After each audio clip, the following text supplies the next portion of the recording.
Bom dia, Mirelle, bom dia, ouvintes do Giro da Notícia, ouvintes da Rádio Planetária. Aqui é o Sérgio Rosa. Jane Lucas para mais uma sessão de terapia e poesia. Hoje estamos aqui com a nossa convidada especial, que nós trouxemos para trazer novidades para vocês, Cristiane Hinterrose. Vamos falar sobre uma coisa chamada resiliência. E eu já queria fazer uma pergunta para ti, assim, a queima-roupa, assim, né? Eu queria saber se meu chefe me enganou a vida toda, né? Meu chefe me dizia que eu tinha que suportar tudo, ficar quieto, não reclamar nunca, e que isso era resiliência. É isso mesmo, Cris, que é resiliência? Para nós, da Sociedade Brasileira de Resiliência e todos os estudos que estão sendo desenvolvidos cientificamente, metodologicamente, resiliência não tem mais relação com suportar e aguentar. Então eu fui enganado todo esse tempo, por 60 anos? Por 60 anos, porém, tu não foste enganado.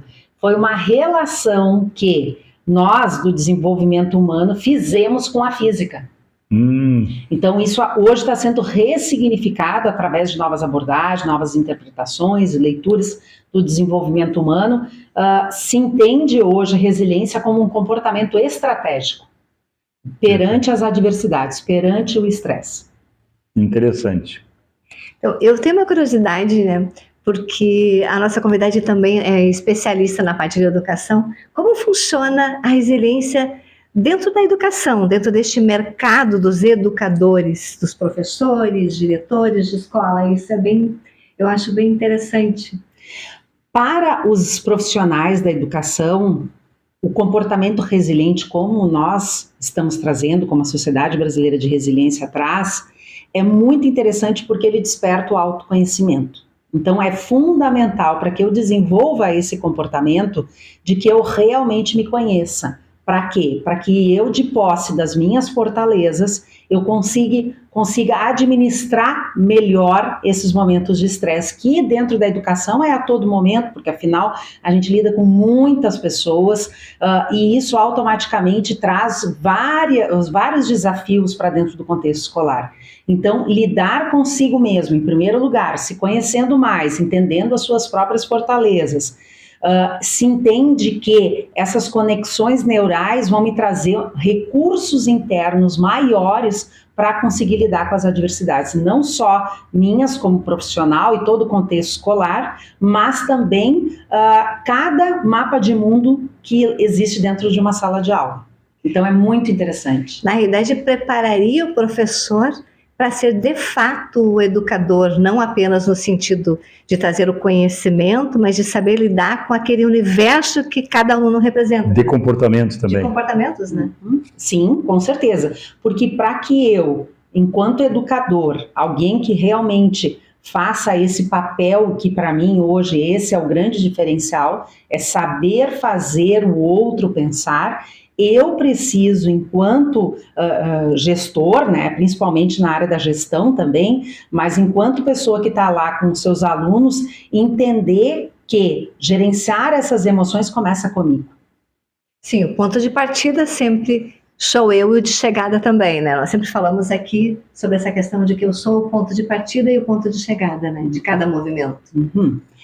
O que é importante nessa, né, essa fala e essa conexão com as pessoas que a gente vai acessar é de que resiliência é um comportamento estratégico que não faz relação com superação, com resistência, com aguentar. Para nós não faz mais relação.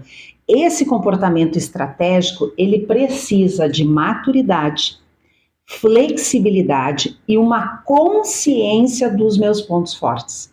Por quê? Porque se eu potencializo e reconheço esses pontos fortes, eu administro os fracos. E aí, se nós voltarmos de novo no contexto escolar, até então, quero acreditar que a gente também está passando esse capítulo, quando os alunos eram chamados na escola, dentro das organizações pedagógicas? Quando se tinha fraquezas. O mau comportamento, né? O mau comportamento. Quando o pai e a mãe eram chamados na escola? Quando o filho não ia bem em algo. Eu falo no passado porque eu quero acreditar que a gente está passando esse capítulo e que sim, os alunos, assim como os professores, os gestores, estão com um novo olhar sobre aquilo que é bom para conseguir administrar aquilo que não está tão bom, porque isso também faz parte. Sim. E dentro dessa realidade atual, assim, da educação, eu percebo que os alunos, né, eles têm acesso a um oceano de informações que, vamos dizer assim, não sei se dificulta, mas que torna a profissão de professor muito desafiadora, porque eles não trazem nenhuma novidade quase para os alunos. Eles assistiram um documentário, ouviram na internet, assistiram no Google. O professor tem que se superar muito, né, para conseguir atingir o objetivo que a criança busca dele. É isso mesmo? Exatamente. E penso que, mais do que nunca agora, como nós temos acesso a conhecimentos diversos, o que a gente quiser, hoje a gente consegue se conectar. Mas a gestão das emoções... Não, É a parte mais difícil. É a parte mais difícil. Então, se nós abrirmos os nossos olhos, ouvidos e sentir de fato a nossa missão enquanto educador, a gente vai fazer, sim, um movimento fantástico em prol da saúde e qualidade de vida, se nós despertarmos aquilo que a gente tem de melhor. Talvez criando indivíduos mais saudáveis, né, para o futuro, porque nós estamos numa sociedade doente, né? Os nossos adolescentes estão mais violentos, estão menos participativos da vida social, porque na realidade nós não estamos conseguindo passar para eles isso que você está trazendo, né? Uhum. Como lidar com as emoções, né? Como lidar com essas emoções. Então, o comportamento estratégico resiliente, ele promove essa consciência e, diria mais, ele promove essa discussão generosa e amorosa sobre o ser. Muito interessante quando o Sérgio traz essa questão, né, que foi enganada esses anos todos, né? A gente chama isso, que é um comportamento antigo, né, que já está bastante ultrapassado, do aguentar, suportar, a gente chama de burnout, né? A gente chama de velhice precoce, a gente chama de hipertensão, obesidade, né? A gente chama de um monte de coisas, literalmente um monte, que é uma palavra que eu não costumo usar assim para a qualidade de vida, mas aqui sim para esse monte de doenças, e que podem sim, de uma vez por todas, a gente olhar isso de uma forma diferente, que o nosso local de trabalho, indiferente do contexto que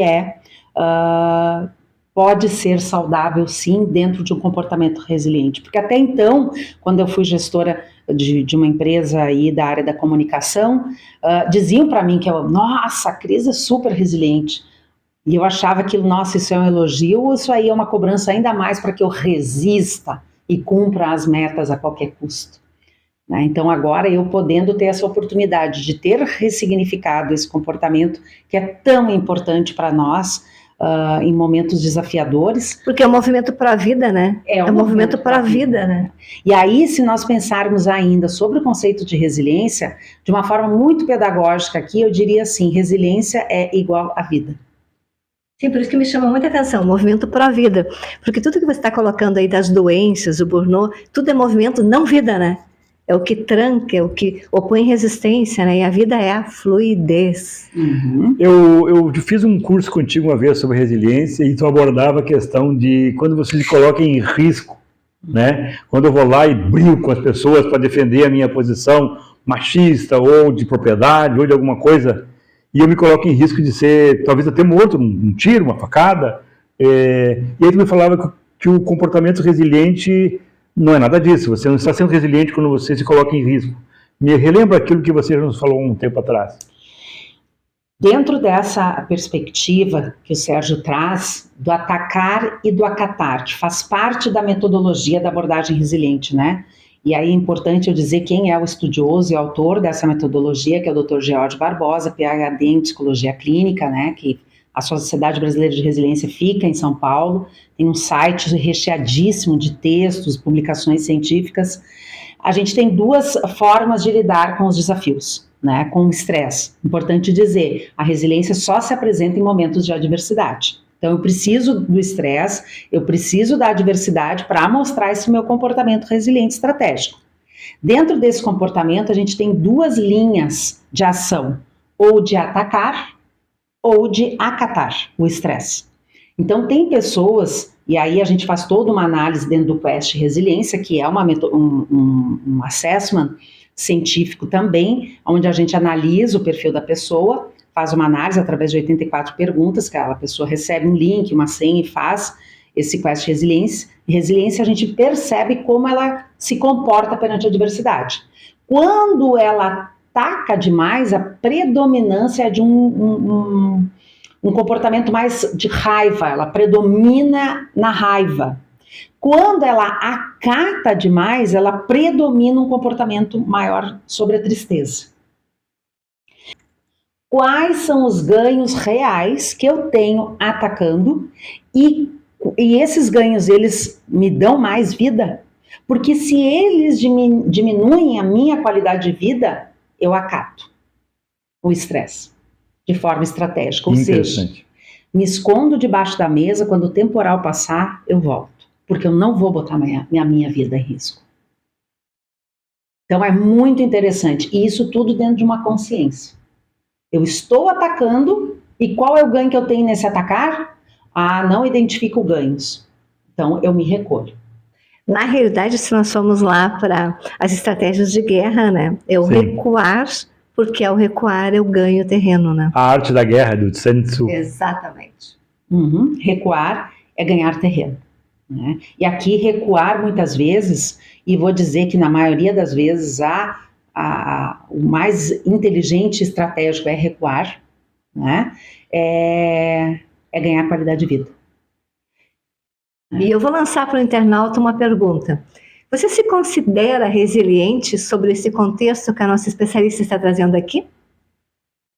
Sim ou não? O que você ganha com isso, nesses movimentos? Isso é bem interessante nós levarmos essas provocações para o público, né? E sempre revisando aqui que quando eu me exponho a uma situação de risco em que eu possa perder a minha vida, eu não estou sendo resiliente, eu estou atacando na hora errada, e o resultado desse meu ataque desenfreado, movido pela raiva que tu falou aqui, vai me causar um prejuízo futuro, né?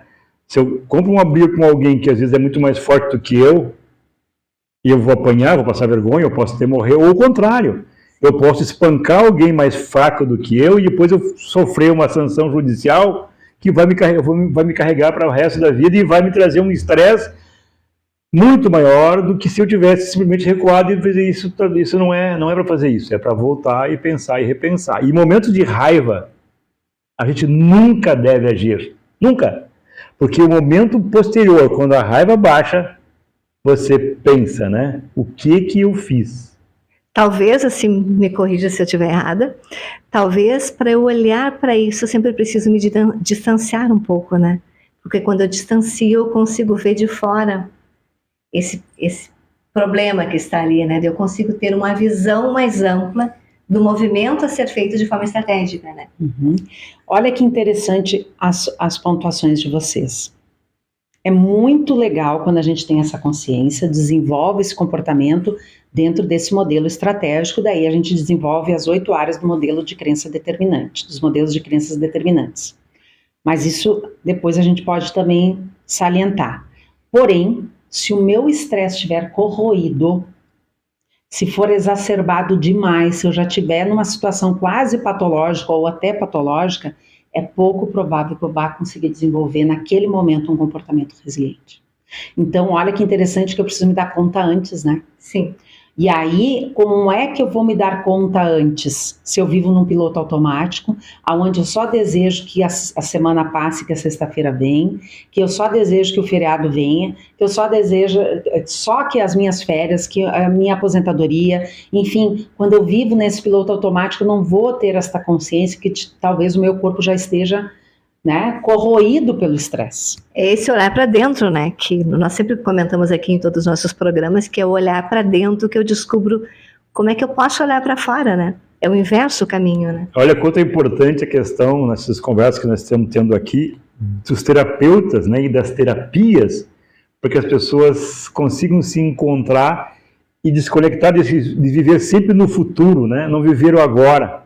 Como é importante que o terapeuta tenha outras ferramentas também, na hora que ele está utilizando ali, que talvez ele precise. Eu sei que tu tem outras, terapeuta em outras áreas também. Me fala um pouquinho sobre sobre isso, assim. Tu também é minha colega de Master. Essas outras ferramentas nós queremos conhecer também, e o público também em casa. Isso o que aí. que você traz aí também para nós? Eu trabalho de uma forma muito amorosa também. Eu gosto de usar essa palavra porque não é a técnica pela técnica, não é a metodologia pela metodologia, mas é por acreditar que essas ferramentas, esses métodos juntos, acompanhados pelo amor que nós temos pelas pessoas, é que vão fazer realmente a diferença.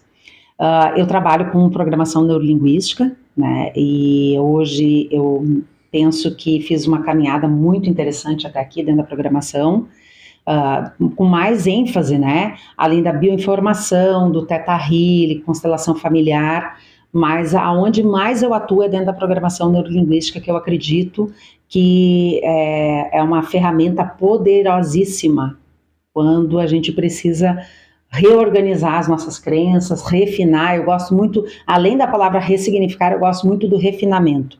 Porque às vezes a crença, ela existe e ela só está precisando ser lapidada um pouquinho. Ela é necessária também, só precisa ser justamente peneirada, né, que é o refinar. E esse refinamento que a gente faz dentro dos recursos que a PNL traz, é algo que eu desenvolvo bastante, já faz um tempo aí, uns bons anos, né? Mas atuo bastante na questão do Quest em resiliência. Acredito muito nessa metodologia, tenho resultados muito interessantes, já tendo várias empresas no Vale dos Sinos, Porto Alegre, Grande Porto Alegre, agora também indo para o litoral, né? Santa Catarina também já tive a oportunidade de atender empresas e penso que esse servir vem ajudando muitas pessoas e muito a mim também, porque a gente vai crescendo junto, né? Somos um processo eterno de cura, né? Nós estamos falando em outros programas, né? Nós estamos numa rede conectada de curadores, né? Você me cura, eu curo ele, e ele volta no ciclo e te cura, e assim nós estamos entrelaçados, né? A Cris, ela tem uma metáfora que eu gosto muito, assim, que ela me ensinou isso, que é a questão de a gente ter a nossa rede hospitalar, né, de ajuda no momento que a gente precisa, porque já falamos isso outra vez, né, quando a gente cai com a cruz e alguém precisa levantar a nossa cruz para que a gente continue carregando. Mas a Cris usa essa questão da rede hospitalar. Fala mais sobre isso, que eu gostei muito dessa tua abordagem. Que é a rede de apoio, né? Isso. Que é o conquistar e manter pessoas. Então, dentro da resiliência, vamos imaginar que a resiliência é uma grande vitamina, né? Sim. E que agora, para que eu faça essa vitamina, eu preciso buscar alguns ingredientes, colocar dentro do liquidificador, triturar tudo isso e beber esta resiliência. Porém, em alguns momentos desse meu estresse, dessa minha adversidade, talvez eu precise mais de uma vitamina do que outra. Sim. Mas todas elas juntas vão formar um grande recurso para nós em termos de fortalecimento emocional. E uma das vitaminas é o conquistar e manter pessoas. Quando eu estou em momentos de adversidade e eu consigo nutrir a minha rede de apoio, automaticamente, quando eu precisar deles, eles vão estar ali à disposição e principalmente defendendo os meus objetivos, entendendo as minhas necessidades e objetivos reais. O que se percebe muito nas pessoas abandonadas, e eu faço um trabalho com pessoas de rua, né? Essas pessoas que estão na invisibilidade, é que na realidade elas só chegaram ali por falta de uma rede de apoio, onde elas não têm eu falo de capital, né? A rede de apoio sempre fala que é o nosso capital, né? Qual o capital que você vai carregando pela vida, né? Vai formando esse capital. Este é o único capital que não vai se diluindo, né? Diferente da matéria propriamente dito. Qual o capital que eu carrego, né? Uhum. E quando eu trago essa vitamina para dentro da resiliência, as pessoas começam assim a sinalizar com os olhos, com a cabeça, enfim, a fisionomia vai falando de que a gente até conquista, mas pouco nutre. E como é importante, tu falou agora que tu trabalha com empresas, como é importante as empresas que têm essa visão, né, que ela é um organismo vivo. Tem livros do Peter Senge, acho que é a quinta disciplina, que ele fala de organização de aprendizagem. As organizações aprendem. E que bom que elas aprendem que as pessoas são seres humanos e que a dor de dente não fica lá na rua, né? Quando o trabalhador vem para dentro da empresa, ele traz a dor dele da casa, que o filho está doente, a mulher está doente, alguma coisa, ele traz isso. E que bom que você é convidada, né, a usar a tua competência, e parabéns a esses empresários que pensam grande, que pensam em construir uma sociedade e uma empregabilidade melhor, né? Eu acho bem legal isso. O que você tem que falar sobre isso? Eu até penso que a gente não tem mais o caminho, né, de involução. Né? Não existe mais essa possibilidade. Sim, sempre caminhamos para frente. Caminhamos para frente. Então, pensar no comportamento resiliente lá na educação, com os gestores e professores, pensar resiliência dentro da estrutura corporativa é fundamental, nos públicos, né, nas empresas públicas é fundamental. Então, é um comportamento que serve em qualquer contexto. É fundamental que a gente comece a entender que quanto maior é a minha consciência daquilo que eu falo, daquilo que eu ouço, daquilo que eu sinto, para me movimentar em prol da vida, me movimentar em prol da qualidade de vida, da minha qualidade de vida, hoje é praticamente algo que muda, transforma esses ambientes. A gente transforma. Por quê? Porque a gente leva o autocontrole para a gente pensar aonde que eu estou predominando meu comportamento, se é na raiva ou na tristeza. Eu vou para a autoconfiança, né, que é esse agrupamento de crenças que diz assim, Cris, vai lá e faz o que precisa ser feito. Lembrando também que quando a gente fala da questão da autoconfiança, de fazer o que precisa ser feito, também é ressignificada a palavra procrastinação. Que hoje tu deixa de fazer algo em 24 horas, está todo mundo se auto-intitulando procrastinador, né? Ao invés de reconhecer... A urgência tem uma diferença disso, Exatamente. Né? Então as pessoas ficam, puxa, eu estou ressignificando resiliência nessa metodologia. Estou me dando conta como eu funciono em relação às minhas emoções, entre raiva, tristeza, para nós chegarmos ao encontro mais vezes da alegria. Aí eu também estou olhando que, puxa vida, talvez eu não seja procrastinador como alguém está me dizendo que eu sou, ou como eu me intitulo procrastinador, porque às vezes eu preciso sim deixar as coisas adormecidas ali, 24, 48, 72 horas em cima da mesa, para maturar melhor os nossos assuntos. Não oferecer resistência também, né? Que se você não vai para o embate, as pessoas te trazem essa informação de que, nossa, você é covarde, você se encolhe. Não, naquele momento a não oferta da resistência é porque eu tenho mais ganhos. Então isso também é a resiliência. Com certeza, porque percebeu ganhos. Né? A gente vai também dentro da análise de contexto, consegue perceber dentro de um ambiente de forma consciente os ganhos e oportunidades, ameaças dentro desse ambiente. Não entrar de forma ingênua, às vezes, se colocando num risco desnecessário por falta de leitura de ambiente, interpretação do ambiente. Né? A gente vai olhar também a questão da empatia, e aqui a empatia a gente está fazendo referência a uma empatia cognitiva, que é o quê? É essa entrega que eu faço de mim mesma ao outro, não deixando de ser eu, ou seja, eu não uso sapatinho. Eu não uso, e aí automaticamente eu mais dissociada consigo fazer as perguntas estratégicas, consigo estar dentro de uma presença e principalmente de uma saúde. Então, isso também a gente olha. A questão da leitura corporal consegue perceber sinais, pistas, né, de que o meu corpo está precisando, por exemplo, fazer xixi. E que as pessoas estão esquecendo do que o simples é que resolve o complexo.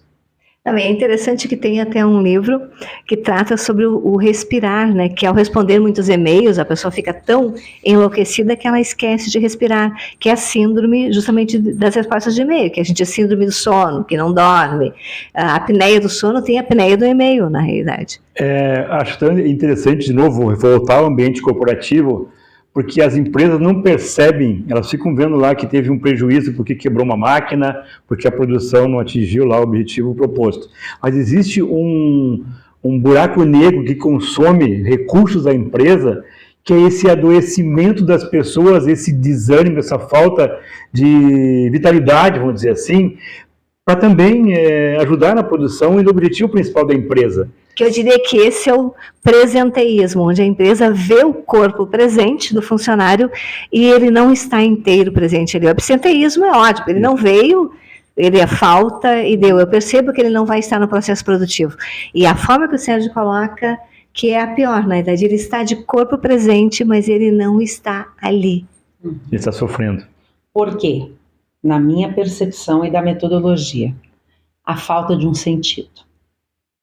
Eu levanto todos os dias, que é uma das vitaminas que a gente coloca lá para formar o grande caldo, né, da resiliência. Então, eu levanto de manhã todos os dias. Para quê? Para quê? Como eu melhoro a vida de alguém com a minha presença e com o meu trabalho? Eu me lembro de uma oportunidade que eu treinei uma empresa de refeições industriais. Eram mais ou menos 120 cozinheiros. E aí me chamaram para dar uma palestra de motivação para eles. E eu pensei assim, puxa vida, mas eu estou motivada, eu preciso despertar no outro essa motivação, mas ele vai precisar dentro dele encontrar as razões por que ele levanta todo dia de manhã para cortar tomate, cebola, né, a carne, enfim, fazer quilos e quilos e quilos de feijão, porque eles faziam refeições industriais para as obras, para as pessoas que trabalham em obras. E eu pensei, puxa vida, essas pessoas levantam de manhã para matar a fome de outras.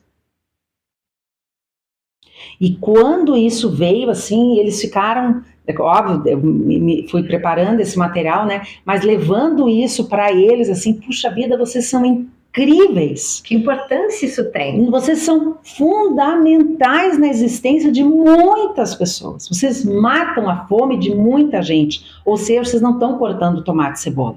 Vocês estão matando a fome. E levantar todo dia de manhã, colocando o sentido de vida, de existir assim, é certamente se fortalecer. E aí, eu fortalecida, eu melhoro a qualidade de vida. E Cris, qual é a dica aí que você tem para o internauta, para o nosso radiouvinte, do que ele pode fazer numa pequena ação, onde isso pode também despertar nele? Ter uma alimentação saudável. Penso que isso estrategicamente é muito coerente para lidar com as adversidades. Uma coisa que eu venho percebendo com bastante assim, frequência é a questão da fisiologia. Prestar atenção na sua fisiologia, quando a bexiga está precisando que a gente vá ao banheiro, enfim, assim como o intestino, e se a gente sentir sede, por favor, escute seu corpo, faça isso, que a gente vai fazer muita coisa pela gente. Por quê? Porque quando chegar os momentos de adversidade, esse corpo fisiológico, ele está confortável. Automaticamente eu vou conseguir ter reações mais prudentes dentro dessas adversidades. Outra questão muito importante é a questão da nossa respiração, né? Quanto maior a minha oxigenação, melhor serão as tomadas de decisões. Isso também é algo importante que a gente pode considerar quando a gente está dentro dessas situações, né, de adversidade. Não agir no impulso, porque na impulsividade, certamente, muitas vezes a gente se coloca em risco. E ter uma percepção apurada sobre o ambiente para se manter em segurança. Então, eu diria assim, de uma forma muito simples, que essas são algumas estratégias que a gente pode adotar e que, olha que interessante, que foi levado isso para uma empresa, dentro de uma empresa de contabilidade, onde a tensão é grande, os prazos são sempre muito apertados e, enfim, as necessidades são grandes. E eu fui fazer um trabalho de respiração e uma profissional se engasgou com o próprio ar. Nossa. Então, realmente, Jane e Sérgio, nós estamos num momento onde nós precisamos nos dar conta de que o que nós fizermos para nos curarmos, pouquinho que seja, vai ser muito. Porque há necessidade, as pessoas estão precisando muito de ajuda. E isso também é uma estratégia do comportamento resiliente, porque quando eu peço ajuda, eu vivo mais. Então, Cris, nós queremos agradecer aqui a Cris, a presença brilhante, as provocações que ela trouxe, as dicas que ela trouxe para vocês e para nós também. Então, muito obrigada, Cris. E próxima semana, né, Serginho, vamos estar aqui novamente trazendo outros assuntos para vocês aqui. Sempre de maneira bastante informal, um bate-papo legal para que as pessoas tenham informação, tenham conhecimento de muita qualidade, de profissionais que têm muito conhecimento. Nós agradecemos muito a Cris por ter vindo lá do litoral, lá, né, deixou aquela tainha assada lá e veio aqui para ver aqueles camarõezinhos que tem lá, né, naquela região maravilhosa, e veio aqui conversar com a gente. Então, Cris, muito obrigado ao pessoal que está nos escutando, a Rádio Planetária e todo mundo que está aí. Até a próxima semana. Até a próxima.